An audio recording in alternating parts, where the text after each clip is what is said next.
El día de ayer se cumplió un nuevo aniversario del viaje de la salida de esta ronda del escritor chileno Miguel Serrano.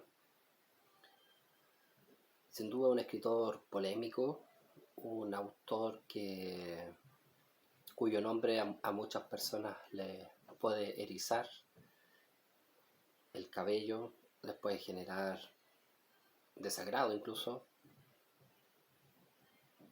En general esto tiene que ver con su visión política, pero nadie podría negar la calidad literaria de este escritor. Y es justamente aquello lo que me inspira a hablar acerca de él. Bueno, tuve la suerte de conocerlo en la adolescencia, tuve la suerte de tomar onces con él en 3 ocasiones, si mal no recuerdo, más haberme reunido en otras brevemente quizá, pero al menos pude tener esa fortuna de haber conversado 3 veces con tiempo, con tranquilidad y haberle preguntado prácticamente aquello que me motivaba o me interesaba, como de plantearle especialmente algunas preguntas que para mí en esa época eran bastante fundamentales, que me parecían centrales para la vida de un joven, de un adolescente, chileno especialmente. Y bueno, incluso escribí un texto que quiero reescribir. Siento que hubo varias cosas que no mencioné, un texto que escribí muy rápido, una edición que no me gustó como quedó, con otra editorial, no con la mía. Entonces siento que tengo una deuda al respecto de reescribir dicho texto. Y bueno, surge la pregunta, ¿por qué recordar a este escritor a pesar de la polémica que puede existir en cuanto a su visión política? Todos sabemos que Miguel Serrano era nacionalsocialista. Yo creo que pueden haber muchas respuestas sin duda, pero al menos una de las que más me parece como importante es justamente el reconocer su calidad literaria. Por ejemplo, vamos a leer un trozo de La flor inexistente, una de sus novelas, si es que podemos llamarla novela. A veces con Serrano es difícil como ponerle los nombres o darle las categorías que se han utilizado normalmente en la narrativa. La flor inexistente, digamos que es una novela. Interesante La flor inexistente porque fue prologada incluso por Carl Gustav Jung. Según Serrano, y es muy posible que haya sido la única obra literaria que Jung haya prologado.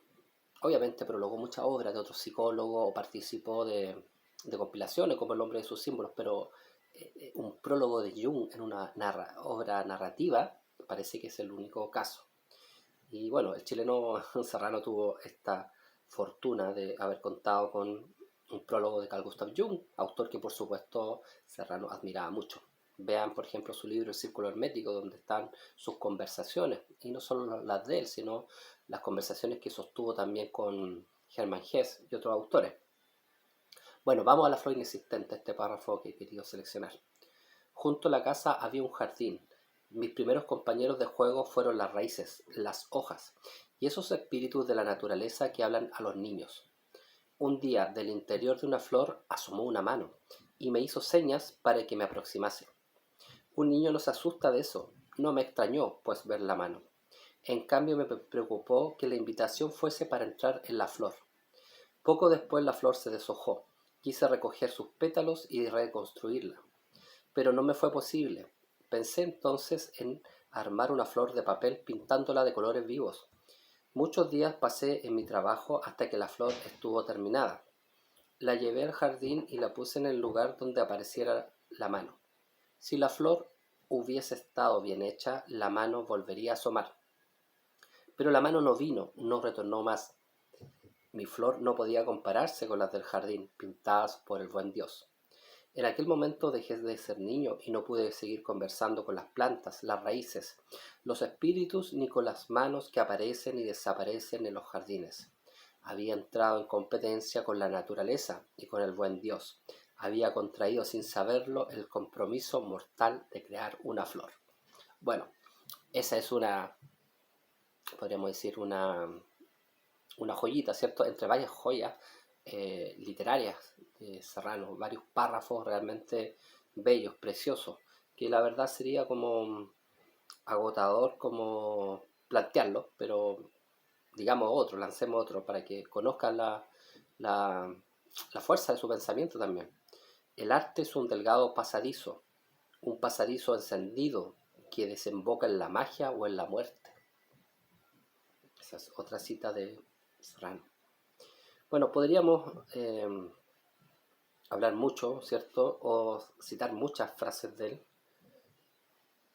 porque la verdad que tiene pensamientos realmente sublimes y que han sido expuestos en algunas de sus obras principales, como ciertamente, a mi juicio al menos, me parece como de las más interesantes, La serpiente del paraíso, El círculo hermético, ¿cierto? Que ya viene a ser más conversación, pero igual hay frases tremendas. Ni por mar ni por tierra, Quien llaman los hielos, La flor inexistente, Nos, El ella. Me parece que son como las obras centrales a mi juicio. Pero, bueno, otra frase para que, otro párrafo, mejor dicho, otro párrafo para que veamos la fuerza y la potencia de su prosa. Una vez de una rosa asomó un rostro. Sus ojos le miraron como si no fuera un niño, sino un ser sin tiempo. El rostro le habló algo que no entendió completamente, porque solo comprendía bien el lenguaje de las plantas. Aún hoy le es difícil recordarlo. Parece que le decía, búscame, ámame. Bueno, eso está en Nos, el libro de la resurrección, otro texto. Entonces, ahí vemos cómo esta experiencia que él tuvo en su infancia lo marcó tanto del haber presenciado que una flor le hablara. De Serrano podemos hablar desde muchas perspectivas, ¿cierto? Como escritor, como político incluso, aunque él no haya sido un político en el sentido ordinario de la palabra, sin duda, pero sí al menos hablar de su visión política, hablar de su visión esotérica, que es bastante compleja. Hay aspectos, la verdad, que a mí no me agradan, eh, que me parece que es deudor claramente del ocultismo, especialmente de la línea de Eliphas Levi, algo de rosacrucismo posiblemente. Eh, no me agrada tampoco a veces su intento de,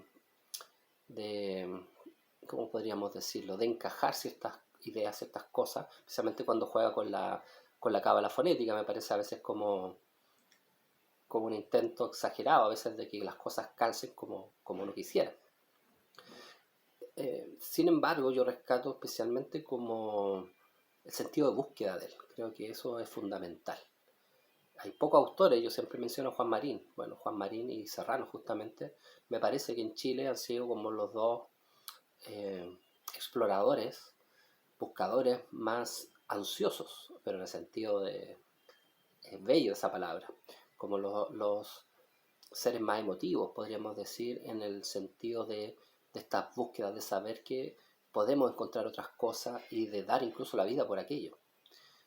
Pensemos, Serrano en esa época, una época difícil para el país, una época en que si tú no eras millonario prácticamente no podías viajar a Europa. Serrano lo hizo, Serrano llegó incluso a la India. Todo eso por una motivación espiritual muy fuerte. Podremos discutir quizás su visión política, podremos discutir incluso su visión esotérica o ocultista, eh, pero hay algo que me parece que es rescatable y muy rescatable, sobre todo en estos tiempos, ese fuego, esa pasión por vivir y por buscar un conocimiento. ¿Cuántos hoy son capaces de soportar ese fuego? ¿Cuántos son poseedores de ese fuego siquiera? Yo creo que son muy pocos, la verdad. Ya estamos acostumbrados al facilismo, al zoom, a la rapidez, al zapping, ¿cierto? Todo rápido, todo inmediato.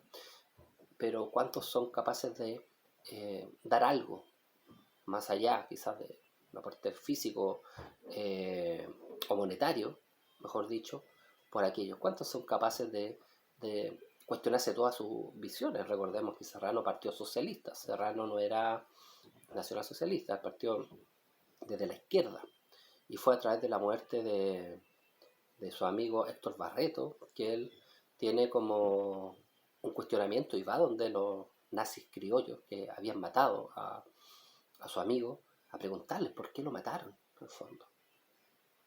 Y bueno, ahí pasa algo muy curioso y termina haciéndose cercano y afiliándose en el fondo al movimiento nacional socialista chileno, algo que parece como muy, muy extraño, la verdad.